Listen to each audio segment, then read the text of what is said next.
Hello and welcome to another video. In this one we're going to be talking about the two ways to sort in Python and what's different about them, as well as how they're, how, spoilers, how one of them is implemented. So let's jump into that. Okay, so the two ways to sort in Python, there's the sorted built-in function, and then there's the sort method on list, which is the built-in mutable sequence type. So, if you have lst equals 1, 5, 34, 2, for example, you have a list object, and list has a sort method. And if we called the sort method, lst.sort, you'll see that sort returns none, but it modifies that list object to be sorted. So sort is an in-place sort. And the other function that we have is the sorted function. And sorted takes in a iterable. It doesn't have to be a list, but it can take a list, and it returns a new object. You'll see here that it took this original list in. So if we made list equals 1, 5, 34, 2, and then list 2 equals sorted list, you'll see that list stayed the same. It didn't actually get changed here, but we made a new list 2, which is a copy of the original list, and then sorted. And the sorted function actually takes all sorts of iterable types. So you can call sorted on, tuples, 1, 5, 4, for example. You can call sorted on generators. I did a video on generators. I'll link that in the description that say, yield 1, yield 5, yield 4.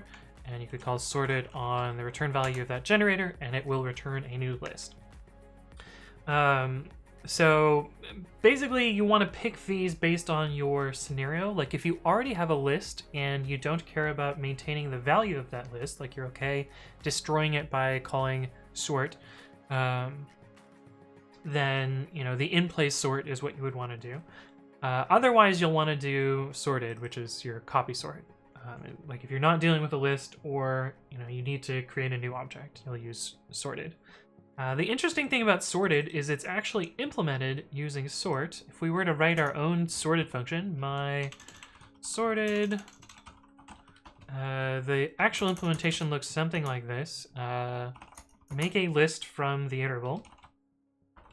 So lst equals list it, so this converts whatever iterable you have into a list.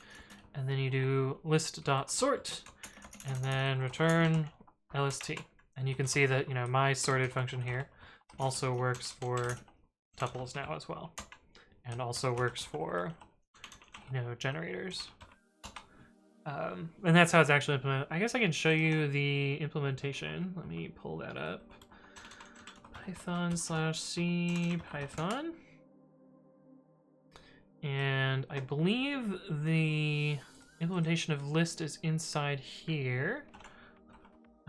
List object.c. I believe it's list sort. Yeah, list. Oh wait, no, that's list sorts. This is where you would want the sort implementation. The sorted function is in Python built-in module. I don't know why it's spelled different than all the other module names, but I guess it's different. Sorted. Here's sorted, and the code is actually pretty readable here. Although if you're not familiar with CPython C code, maybe it's not so readable. But this first function here is equivalent to this list call here. So it's convert the sequence into a list. Actually, sequence is probably a bad variable name here because it's not just a sequence, it's any iterable. Then the next thing that it does is it grabs the sort attribute off of the list object. It then calls the sort function using any of the parameters there, and then finally it returns the list object. Of course, there's exception handling in here for anything that would have failed there, but that's how sorted's implemented. So pretty straightforward, pretty simple. But hopefully this was useful. If you have additional stuff you want me to explain, leave a comment below or reach out to me on the various platforms. But thank you all for watching, and I will see you in the next one.